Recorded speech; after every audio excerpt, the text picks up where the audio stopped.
There are moments that defy explanation, moments when the world seems to hold its breath, and the very air crackles with an unspoken truth. I remember the oppressive silence of that night, the kind of darkness that presses in on you, making every creak of the old house sound like a thunderclap. I was just thirsty, a simple need, a mundane interruption to a restless sleep.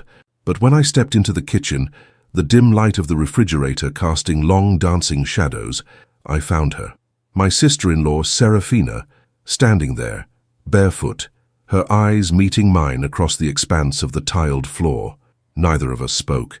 The clock on the microwave ticked once, twice, a deafening rhythm in the heavy quiet. And in that profound, suffocating silence, I knew with a chilling certainty that this night would unravel everything.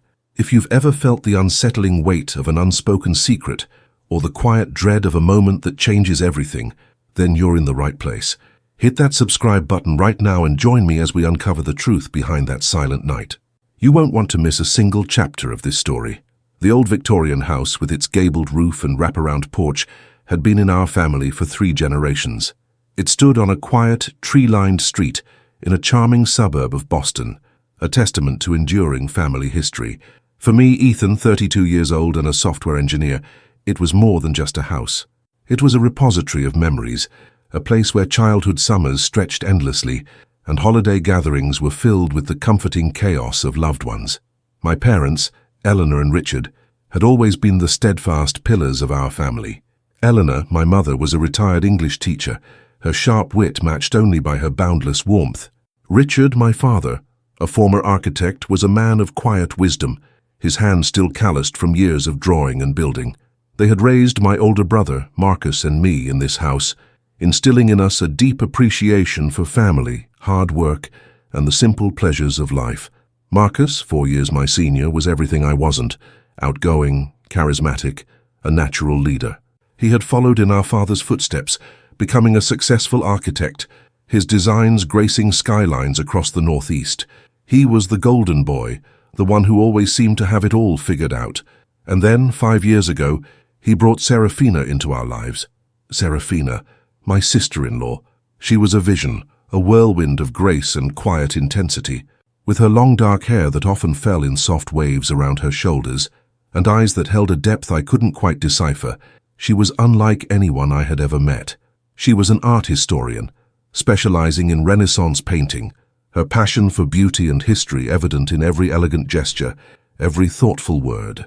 From the moment Marcus introduced her, she captivated everyone, including me. There was an undeniable allure about her, a quiet magnetism that drew you in, even as she maintained a certain enigmatic distance. My relationship with Serafina had always been complicated, not in a hostile way, but in a way that felt perpetually unresolved. There was an undeniable attraction, a spark I tried desperately to ignore, a silent acknowledgement of something that should never be. I admired her intelligence, her passion, her quiet strength, but she was Marcus's wife, my brother's wife, and that boundary was sacrosanct. I kept my distance, maintaining a polite, friendly, but ultimately guarded demeanor. This particular week was one of those rare occasions when the entire family was under one roof. Marcus and Serafina had come to stay for a few days, ostensibly to help my parents with some renovations they were planning for the guest bathroom. It was a full house filled with the usual ebb and flow of family life, shared meals, lively conversations, the occasional friendly debate. The days had been busy, filled with the sounds of hammering and sawing from the bathroom, interspersed with laughter and the aroma of Eleanor's home cooking. Evenings were spent gathered in the living room, discussing everything from politics to Marcus's latest architectural project, with Serafina often offering insightful art historical perspectives that always impressed everyone. I found myself observing Serafina more than usual. She seemed different, more subdued. Her usual quiet intensity was still there, but it was tinged with a subtle melancholy, a faraway look in her eyes that I couldn't quite place. She laughed at Marcus's jokes, contributed to conversations, but there was an underlying current of something unspoken, something heavy, that seemed to cling to her. I noticed she often excused herself early, retreating to the guest room she shared with Marcus, citing fatigue. Marcus, ever the oblivious older brother, seemed not to notice. He was engrossed in his work, his phone constantly buzzing with calls and emails, even during dinner. He was a good husband, I knew, devoted to Serafina in his own way, but his ambition often consumed him, leaving little room for the nuances of emotional connection. The night it happened, a Tuesday, was particularly quiet. A soft, persistent rain had begun to fall in the late evening, drumming a gentle rhythm against the window panes. The house, usually bustling, had settled into a deep slumber by midnight. I had been tossing and turning, a vague restlessness keeping me from sleep. My mind was replaying a complex coding problem from work, the kind that gnaws at you until you find a solution. Eventually, a parched throat prompted me to get up for a glass of water. The hallway was pitch black, save for the faint glow of the digital clock on my bedside table. I navigated by memory, my bare feet silent on the cool hardwood floors. The house creaked around me, settling into its ancient bones, each sound amplified in the profound quiet. As I approached the kitchen, a sliver of light escaped from beneath the door, my brow furrowed. Had someone left a light on? Or was one of my parents up? I pushed the door open gently, not wanting to disturb anyone. The kitchen was bathed in the soft, ethereal glow of the refrigerator light, its door ajar. And there she was, Serafina. She stood by the open fridge, her back to me, silhouetted against the cool light. Her long dark hair was loose, falling down her back like a cascade. She was wearing a simple dark nightgown, its fabric clinging softly to her form. Her bare feet were planted firmly on the tiled floor. She wasn't getting anything out of the fridge. She was just standing there, staring into its contents, motionless. My heart gave a sudden, unexpected lurch, a jolt of surprise, mixed with something else, something akin to a forbidden awareness. I hesitated, unsure whether to announce my presence or quietly retreat. Then, as if sensing my gaze, she slowly turned.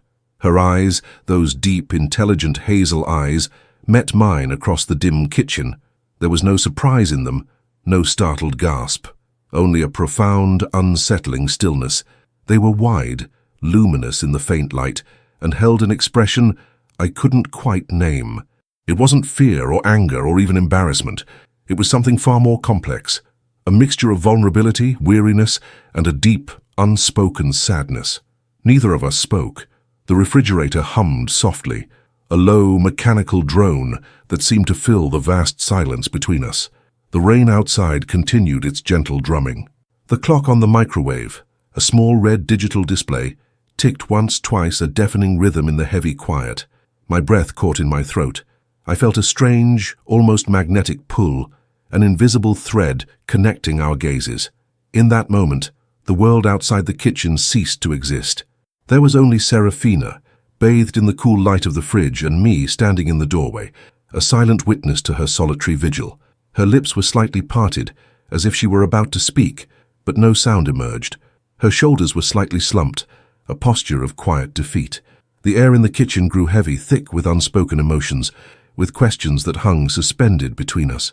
I felt a sudden, overwhelming urge to break the silence, to ask her what was wrong, why she was standing there in the middle of the night, staring into an empty refrigerator. But the words wouldn't come. My tongue felt thick, my voice trapped in my throat. The silence stretched, becoming almost unbearable. It was the kind of silence that speaks volumes, that carries the weight of unsaid things, of hidden truths. It was a silence that felt pregnant with meaning, a prelude to something profound and irreversible. Her gaze never wavered from mine, and in those deep hazel eyes, I saw a reflection of my own unspoken feelings, a shared understanding of the unspoken tension that had always existed between us. It was a dangerous recognition, a forbidden connection that had suddenly, terrifyingly, been laid bare. A shiver ran down my spine, not from the cold but from the chilling certainty that this night, this silent encounter would change everything. The comfortable boundaries, the unspoken rules, the carefully constructed walls between us, they were all about to crumble. If you're as captivated by this silent encounter as I am, please consider hitting the like button and subscribing to the channel. Your support helps us create more compelling stories. Finally, after what felt like an eternity, Serafina slowly, deliberately, closed the refrigerator door. The soft click echoed in the quiet kitchen, a punctuation mark to the profound silence.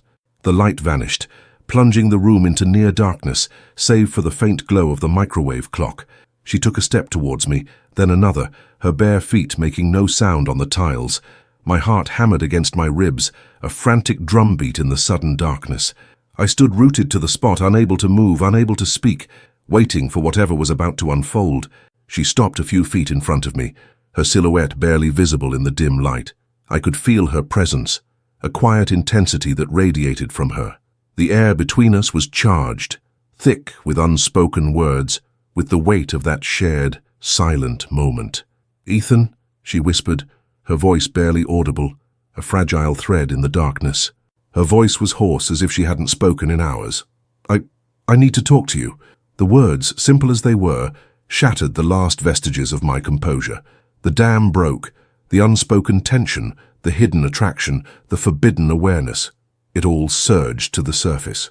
My mind raced, trying to comprehend the implications of her words, of her presence, of the profound silence that had preceded them. This wasn't about a glass of water anymore. This wasn't about a restless night. This was about something far deeper, far more dangerous.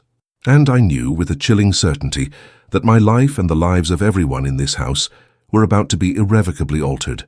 The comfortable facade of our family, the carefully constructed illusion of normalcy, was about to crack wide open. "Ethan," she whispered, her voice barely audible, a fragile thread in the darkness. I need to talk to you." Her words, simple as they were, shattered the last vestiges of my composure. The dam broke. The unspoken tension, the hidden attraction, the forbidden awareness, it all surged to the surface.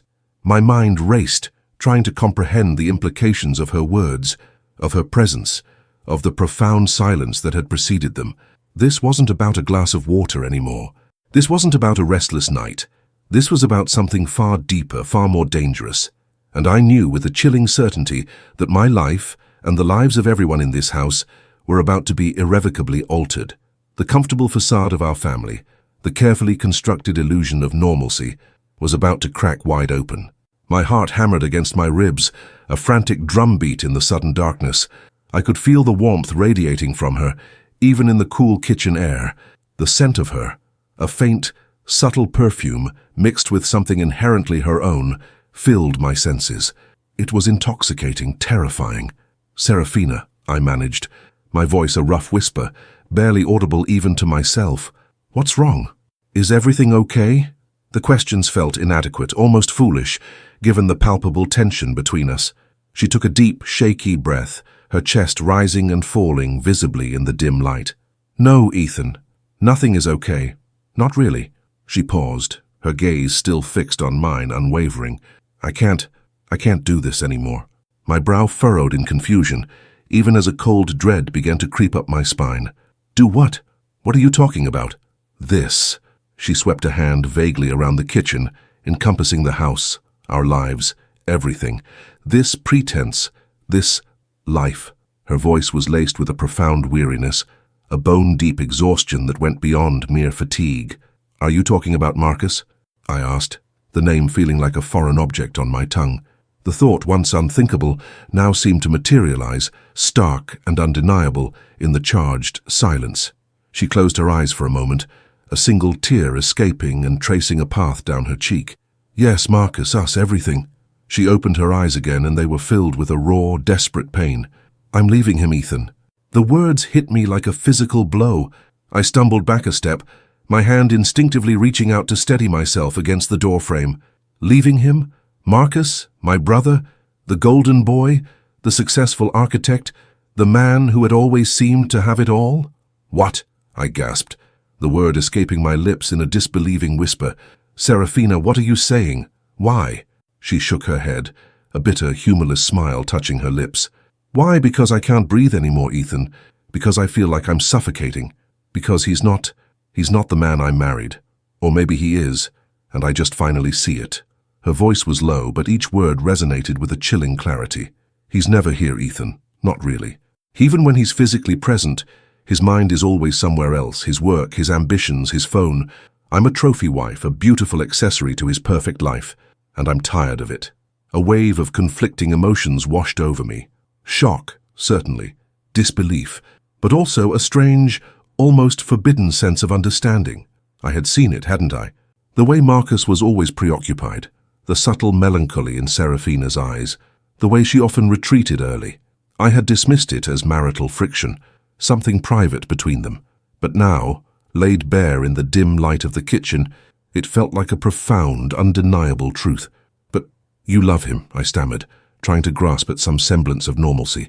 "You always seemed so happy." She let out a soft, bitter laugh. "Happy? We put on a good show, didn't we? For your parents, for our friends, for the world. But behind closed doors, it's been empty for a long time, Ethan. A very long time." She paused, her gaze searching mine. "Do you really think I'm happy?" Her question hung in the air, a challenge. And in that moment, looking into her eyes, I couldn't honestly say yes. The truth, the uncomfortable, undeniable truth, was that I had always sensed a certain sadness in her, a quiet longing that Marcus, in his ambition, seemed incapable of fulfilling. If you're finding this revelation as shocking as Ethan, please consider hitting the like button and subscribing to the channel. Your support helps us create more compelling stories.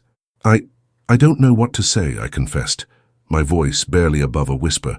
My mind was reeling, trying to process this seismic shift in our family's landscape. "You don't have to say anything," she replied, her voice softening slightly. I needed someone to know, someone to tell, before I do it." "When are you going to tell him?" I asked, my voice tight with apprehension. "Tomorrow," she said, her voice firm, resolute. "I've made arrangements. I'm flying back to my sister's place in California. I'll tell him before I leave. Tomorrow. So soon." The finality of it was chilling. "But what about my parents?" I asked, thinking of Eleanor and Richard. Their unwavering belief in the sanctity of family, their love for Marcus and Serafina as a couple. "This will devastate them." Serafina's face crumpled and more tears began to fall. "I know, and that's what makes it so hard. I love your parents, Ethan. They've been so good to me. But I can't stay in a marriage that's killing me, just to spare them pain." Her vulnerability, her raw honesty pierced through my shock and confusion. I saw not just Marcus's wife, but a woman in profound distress, a woman making an agonizing decision for her own well-being. "What do you want me to do?" I asked, the words coming out before I could fully process them. The question was loaded, dangerous. She looked at me, her eyes wide and searching. "Nothing, just listen, just understand, and maybe don't judge me too harshly." I nodded, my throat tight. "I could never judge you, Serafina." The words were true, spoken from a place of deep, complicated affection. The silence returned, but this time it was different, less suffocating, more intimate. It was a silence filled with shared understanding, with the weight of a secret now entrusted to me. Then she took another step closer, her hand reaching out, her fingers gently touching my arm. Her touch sent a jolt through me, a forbidden current that had always simmered beneath the surface of our interactions. "Ethan," she whispered, her voice even softer now, laced with a new, unsettling vulnerability. There's something else." My heart hammered against my ribs again, a frantic drumbeat. Something else? What could possibly be more profound than this? She looked away for a moment, her gaze drifting to the dark window, then back to me. Her eyes were filled with a complex mixture of fear, longing, and a desperate plea. I've always felt something for you, Ethan," she confessed, her voice barely audible, a fragile whisper that seemed to hang in the air, suspended between us. "Ever since I met you. Something different. Something I shouldn't have felt." The words hit me with the force of a physical blow, knocking the air from my lungs. My breath hitched. The forbidden truth, the silent awareness that had always existed between us, was suddenly terrifyingly articulated. My own hidden feelings, the ones I had so diligently suppressed, now surged to the surface, raw and undeniable. I stared at her, speechless. My mind raced, a whirlwind of shock, fear, and a profound, exhilarating sense of recognition. She felt it too. The unspoken connection, the magnetic pull, the dangerous spark that had always existed between us. "Serafina," I managed, my voice hoarse, barely a whisper. I don't know what to say." "You don't have to say anything," she repeated, her gaze unwavering. "I just needed you to know before I leave, before I disappear from your life." The thought of her disappearing, of her leaving, sent a pang through me, a sharp, unexpected pain. I had always kept her at a distance, always maintained the boundary, but the idea of her being truly gone, truly out of my life, was unbearable. "You won't disappear," I said, my voice gaining a sudden, desperate strength. "You're family. You'll always be family." She smiled, a sad, knowing smile. "Will I? After this?" After I break Marcus's heart, after I shatter your parents' illusions." Her words were a stark reminder of the devastating ripple effect her decision would have. The family, the comfortable facade, the carefully constructed normalcy, it would all crumble. And I, now privy to her secret, to her confession, was inextricably caught in the fallout. If you're on the edge of your seat, wondering what happens next, please hit that like button and subscribe to the channel. Your support helps us create more compelling stories. The air in the kitchen was thick with unspoken emotions, with the weight of her confession, with the dangerous recognition of our shared, forbidden feelings. I felt a sudden, overwhelming urge to reach out, to pull her into my arms, to tell her that I felt it too, that I had always felt it. But the years of suppression, the ingrained sense of loyalty to my brother, held me back. "Serafina," I began again, my voice trembling. This is a lot. I need to process this." She nodded, her eyes still fixed on mine, a silent understanding passing between us. "I know. I couldn't leave without telling you, without you knowing." She took a step back, breaking the intimate proximity that had enveloped us. The sudden distance felt like a physical wrench, a separation that left me feeling cold and exposed. "I should go," she whispered, her voice barely audible. "Marcus, he'll be up soon." The mention of Marcus, my brother, jolted me back to reality. The weight of his impending heartbreak, the betrayal he would feel, crashed down on me with brutal force. I was caught in the middle, a silent confidant to his wife's confession, a reluctant participant in the unraveling of his life. "Serafina," I said, my voice urgent, "are you sure about this? About leaving him?" She looked at me, her eyes filled with a quiet, fierce resolve. "I've never been more sure of anything in my life, Ethan. I can't live a lie anymore. Not for him, not for your parents, not for anyone, and not for myself." Her conviction was undeniable. There was no turning back. The decision was made, the path set, and I, by virtue of being in that kitchen at that precise moment, was now a part of it. She turned, her silhouette fading into the darkness of the hallway. I heard the soft creak of the guest room door, then silence. She was gone, leaving me alone in the dim kitchen, bathed in the faint glow of the microwave clock, the heavy silence now filled with the echoes of her confession and the terrifying realization of my own complicity. I stood there for a long time, the cold tiles beneath my bare feet, the glass of water forgotten. My mind was a chaotic storm of thoughts and emotions. My brother's marriage was ending. My sister-in-law, the woman I had secretly harbored feelings for, was leaving, and she had confessed her own forbidden feelings for me. The comfortable facade of our family, the carefully constructed illusion of normalcy, had indeed cracked wide open. And I was left to pick up the pieces, knowing that the secret of that night, the heavy silence in the kitchen, would forever bind me to Serafina, and forever alter my relationship with my brother, and with my entire family. The clock on the microwave continued its relentless ticking, marking the passage of time, marking the end of one chapter, and the terrifying, uncertain beginning of another. The soft click of the guest room door echoed in the silence, a final punctuation mark to Serafina's confession. I stood alone in the dim kitchen, the faint glow of the microwave clock casting long, distorted shadows.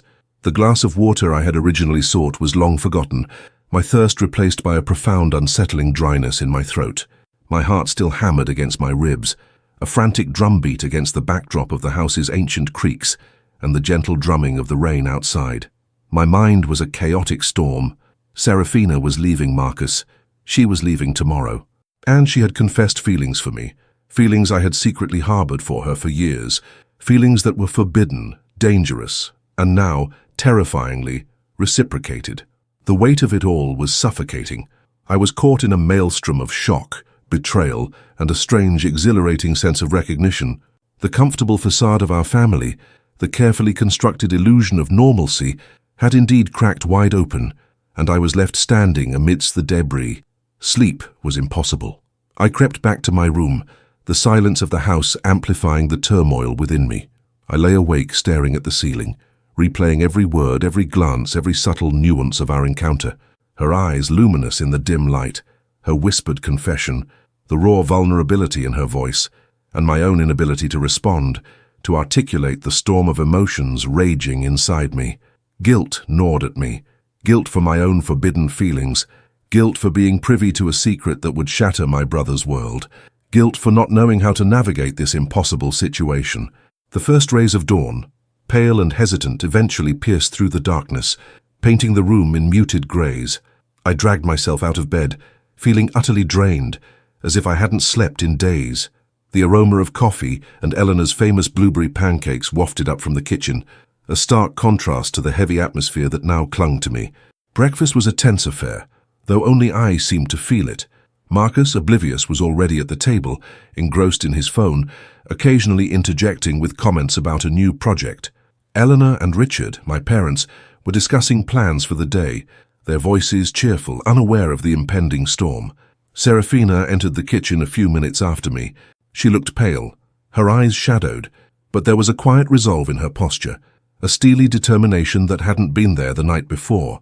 She avoided my gaze, a subtle but deliberate act that confirmed the weight of our shared secret. She poured herself a cup of coffee, her hands steady, and sat down opposite Marcus. I watched her, my heart pounding. How could she be so calm? How could she sit there, across from the man whose life she was about to dismantle, and act as if everything were normal? The thought was both terrifying and admirable. "Morning, sleepyhead," Marcus mumbled, not looking up from his phone. "Rough night?" Serafina offered a tight, almost imperceptible smile. Something like that. The conversation around the table continued, a mundane symphony of family chatter, while beneath it a silent, invisible clock ticked down to the inevitable. I picked at my pancakes, the food tasting like ash in my mouth, my gaze darting between Serafina and Marcus, dread coiling in my stomach. After breakfast, as Eleanor and Richard began clearing the table, Serafina stood up. Her movements were deliberate, her posture stiff. She took a deep breath, her gaze sweeping across the faces of my parents, then settling on Marcus, who was still absorbed in his phone. "Marcus," she said, her voice clear, though tinged with a tremor I could barely detect. "Can we talk? In private?" Marcus finally looked up, a flicker of annoyance crossing his face. "Now?" "Serafina, I've got a conference call in 10 minutes. Can it wait?" "No," she replied, her voice firm. "It can't." The sudden shift in her tone, the uncharacteristic directness, caught everyone's attention. Eleanor and Richard exchanged a worried glance. Marcus, sensing the gravity, finally put his phone down, his brow furrowed. "All right," he said, pushing back his chair. "What's going on?" Serafina led him into the living room, the door closing softly behind them. The silence that descended upon the kitchen was immediate and profound, far heavier than any silence I had ever experienced. Eleanor and Richard looked at each other, their faces etched with apprehension. I stood frozen, my heart pounding, knowing exactly what was unfolding behind that closed door. The muffled sounds of their conversation began almost immediately. Low voices, then a sudden, sharp exclamation from Marcus, followed by Serafina's calmer yet resolute tone. My parents exchanged another frantic glance, their eyes wide with alarm. "What do you think it is?" Eleanor whispered, her voice tight with worry. Richard shook his head, his face pale. "I don't know, dear. But it doesn't sound good." I couldn't speak. My throat was constricted, my hands clammy. I wanted to run, to escape the impending explosion, but I was rooted to the spot, a silent, unwilling witness. Then, the living room door burst open. Marcus stood there, his face contorted in a mask of shock, anger, and disbelief. His usually composed demeanor had shattered, replaced by a raw, exposed vulnerability. Serafina stood behind him, her face pale, her eyes red-rimmed, but her posture still resolute. "She's leaving me!" Marcus roared, his voice echoing through the house, shattering the fragile peace. "Serafina is leaving me," Eleanor gasped, her hand flying to her mouth. Richard stumbled back, his face ashen. The world as they knew it had just imploded. "Marcus, please," Serafina said, her voice soft but firm.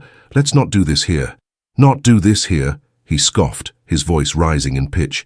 "You drop a bomb like this and you want to be discreet? After 5 years? After everything?" He turned to my parents, his eyes wild. "She says she's unhappy. She says she can't breathe. What does that even mean?" Eleanor rushed to Marcus, pulling him into a tight hug, her own tears beginning to fall. "Oh, my boy. What happened?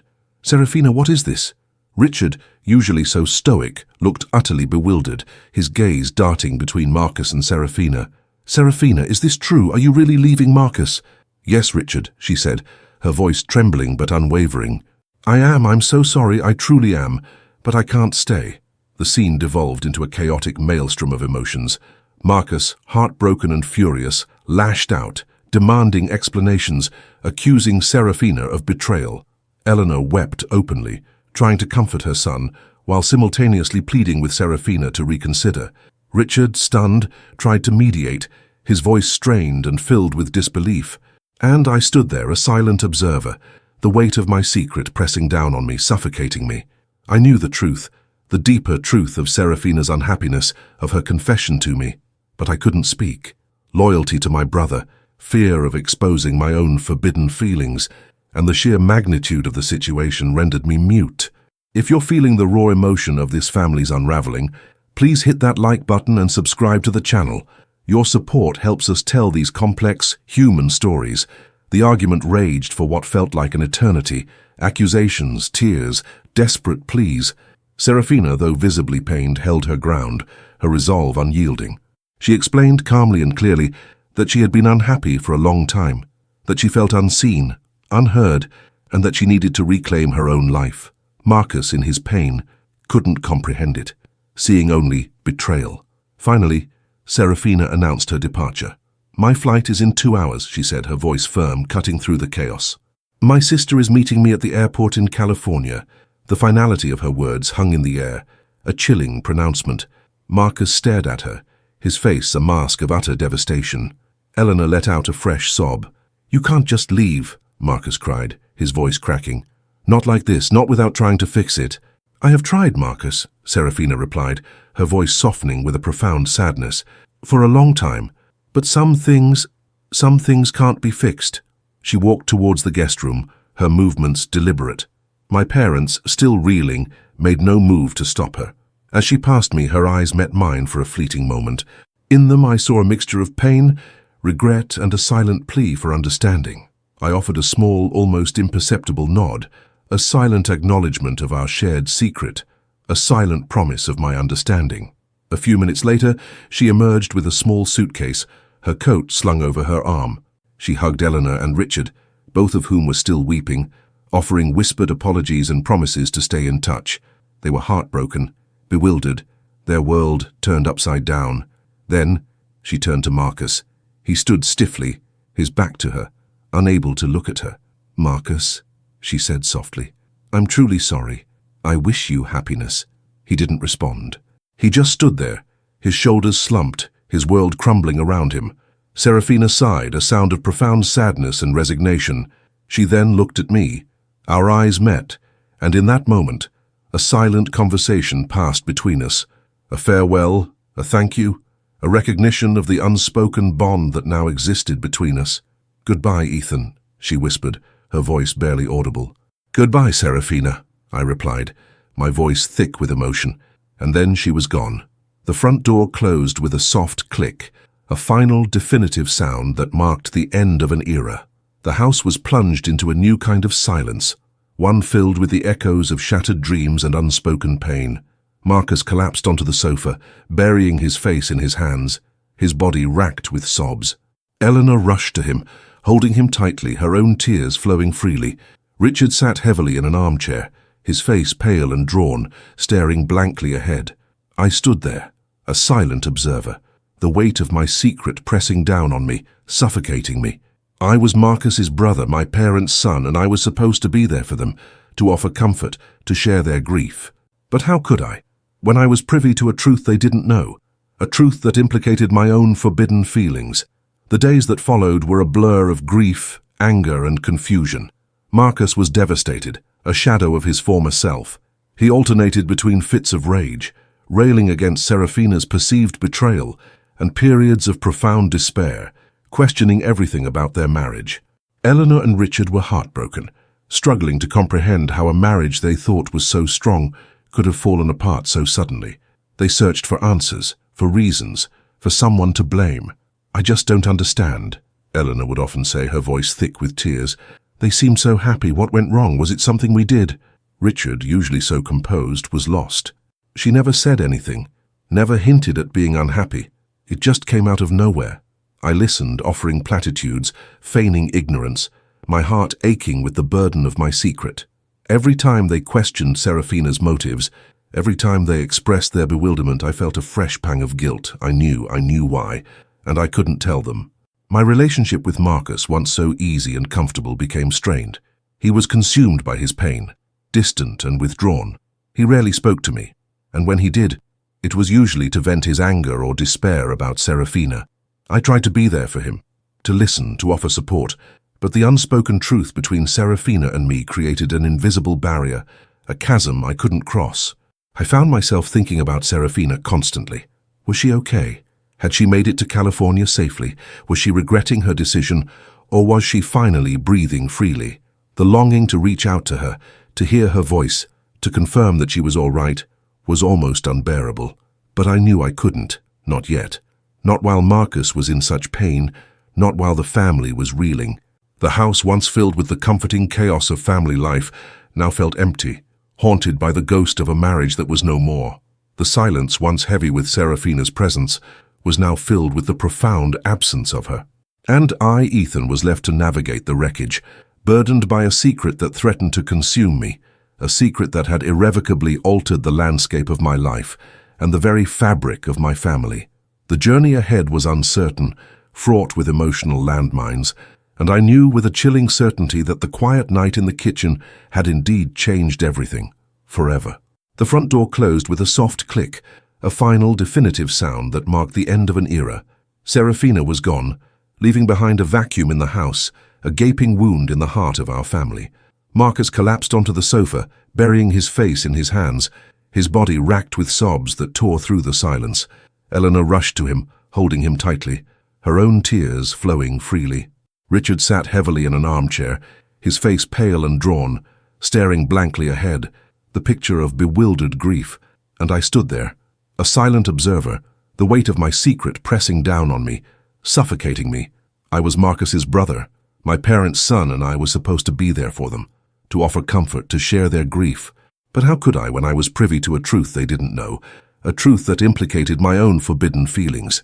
The chasm between my internal knowledge and my external performance was immense, a torturous burden that threatened to consume me. The days that followed were a blur of grief, anger, and confusion. Marcus was devastated, a shadow of his former self. His usual charisma and ambition were replaced by a profound despair. He alternated between fits of rage, railing against Serafina's perceived betrayal, and periods of deep, quiet withdrawal, questioning everything about their 5 years together. He couldn't comprehend how a love he thought was so solid could simply vanish. Eleanor and Richard were heartbroken, struggling to comprehend how a marriage they thought was so strong could have fallen apart so suddenly. They searched for answers, for reasons, for someone to blame. "I just don't understand," Eleanor would often say, her voice thick with tears as she tried to coax Marcus to eat. "They seemed so happy. What went wrong? Was it something we did?" Richard, usually so composed, was lost. She never said anything, never hinted at being unhappy. It just came out of nowhere. I listened, offering platitudes, feigning ignorance, my heart aching with the burden of my secret. Every time they questioned Serafina's motives, every time they expressed their bewilderment, I felt a fresh pang of guilt. I knew why, and I couldn't tell them. The truth, I reasoned, would only cause more pain, more confusion, and potentially destroy my relationship with my brother and parents entirely. So I remained silent, a complicit keeper of a devastating secret. My relationship with Marcus, once so easy and comfortable, became strained. He was consumed by his pain, distant and withdrawn. He rarely spoke to me, and when he did, it was usually to vent his anger or despair about Serafina. I tried to be there for him, to listen, to offer support, but the unspoken truth between Serafina and me created an invisible barrier, a chasm I couldn't cross. Every comforting word felt like a lie. Every shared moment of grief felt like a betrayal. The house, once filled with the comforting chaos of family life, now felt empty, haunted by the ghost of a marriage that was no more. The silence, once heavy with Serafina's presence, was now filled with the profound absence of her. And I, Ethan, was left to navigate the wreckage, burdened by a secret that threatened to consume me, a secret that had irrevocably altered the landscape of my life and the very fabric of my family.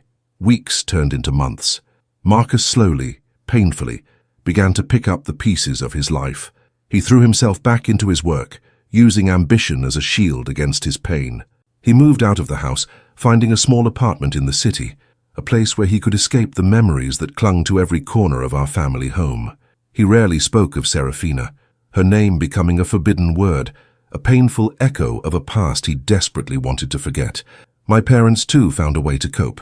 They focused on Marcus's recovery, on supporting him through his divorce proceedings, which were thankfully amicable, though emotionally draining.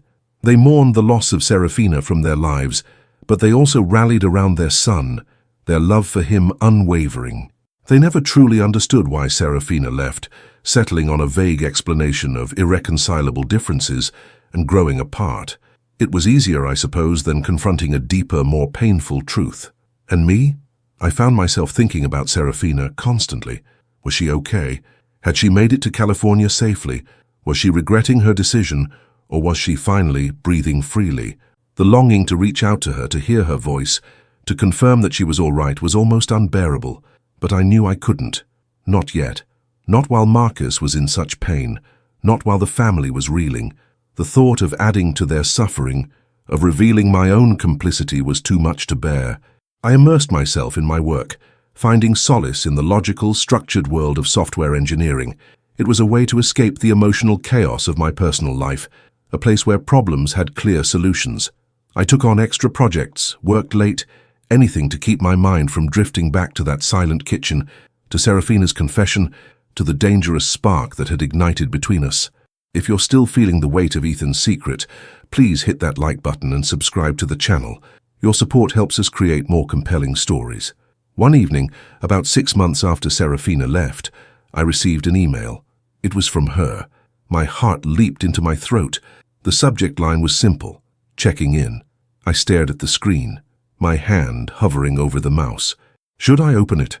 What would it say? What would it mean? After a moment of agonizing hesitation, I clicked. The email was brief, polite, and carefully worded. She expressed her hope that Marcus was doing okay, that my parents were well. She mentioned she was settling into her new life in California, pursuing a new research project, finding a sense of peace. And then, at the very end, a single line that made my breath catch. I often think of that night in the kitchen, Ethan, and I hope you're doing okay too. It wasn't a declaration of love, not a desperate plea. It was a quiet acknowledgement, a subtle reminder of our shared secret, a gentle reach across the miles. I read it countless times, dissecting every word, every nuance. It was enough. It was enough to know she was thinking of me, enough to know she remembered. I debated for days whether to reply. The risk was immense. If Marcus ever found out, if my parents ever suspected, the consequences would be catastrophic. But the longing to connect, to acknowledge the unspoken bond between us, was too strong to ignore. I crafted a reply, equally brief and carefully worded. I told her Marcus was slowly recovering, that my parents were doing their best. I wished her well with her research and expressed my hope that she was truly finding peace. And then I added a single line, a subtle echo of her own. I remember that night too, Serafina, and I'm doing okay. It was a dangerous dance, a tightrope walk between loyalty and longing. We exchanged a few more emails over the next year, always brief, always guarded, always skirting the edges of our true feelings. It was a lifeline, a secret connection that sustained me, even as it deepened the chasm between me and my family. As time wore on, Marcus slowly, painstakingly began to heal. He started dating again, cautiously at first, then with a renewed sense of hope. He never spoke of Serafina, never mentioned her name, but the raw pain in his eyes eventually faded, replaced by a quiet resilience. He was still the golden boy, but now with a depth, a vulnerability that hadn't been there before. Our relationship, though still marked by the unspoken, slowly began to mend, finding a new, more mature footing. My parents, too, found peace. They accepted Serafina's departure as a painful but ultimately necessary chapter in their lives. They focused on the present, on their sons, on the enduring strength of their family. The memory of Serafina became a distant, almost ethereal presence, a beautiful but ultimately fleeting part of their history. For me, the secret of that night in the kitchen never truly faded. It became a part of my identity, a quiet burden I carried, a constant reminder of the complexities of love, loyalty, and the profound sacrifices we sometimes make. I learned to live with it, to integrate it into the fabric of my life. It shaped me, made me more empathetic, more aware of the hidden struggles that people carry beneath their outward facades. Years later, I was at a family wedding, a distant cousin's celebration. Marcus was there with his new girlfriend, a kind, vibrant woman named Chloe, who brought a genuine smile to his face. My parents were beaming, surrounded by loved ones, their faces etched with the quiet joy of a life well lived. I stood on the periphery observing the scene, a glass of champagne in my hand. I was happy for them, truly. For Marcus, for my parents, for the healing that had taken place. But as I watched them, a familiar ache, a quiet longing stirred within me. My phone buzzed. It was a text message, a number I didn't recognize, but the message made my heart skip a beat. Thinking of you, Ethan. Hope you're enjoying the wedding. Serafina. I smiled, a genuine, unburdened smile that reached my eyes. She was still out there, still thinking of me, still connected by that silent, shared secret. I didn't reply immediately. I just stood there, watching my family, feeling the warmth of the moment, the quiet joy of acceptance. The secret of that night in the kitchen, the heavy silence, the forbidden confession, it was still there, a part of me, a part of our story. But it no longer consumed me. It was a testament to the hidden depths of human connection, to the sacrifices we make, and to the enduring power of unspoken truths. The journey ahead was still uncertain, but I was no longer alone in carrying the weight of that night. Serafina and I, bound by a secret no one else knew, had found a way to navigate the complexities of our lives, to honor our past, and to embrace the quiet, hopeful possibilities of the future. The clock on the microwave had stopped ticking that night, but life, in all its messy, beautiful complexity, had continued its relentless march forward, forever altered, forever shaped by a single, silent encounter in a dimly lit kitchen. And that concludes our story. If you were as moved by Ethan's journey through love, loyalty, and unspoken secrets as I was, please give this video a big thumbs up and subscribe to the channel for more compelling and realistic stories like this one. Your support means the world and helps us create more content you'll love. Thank you for watching.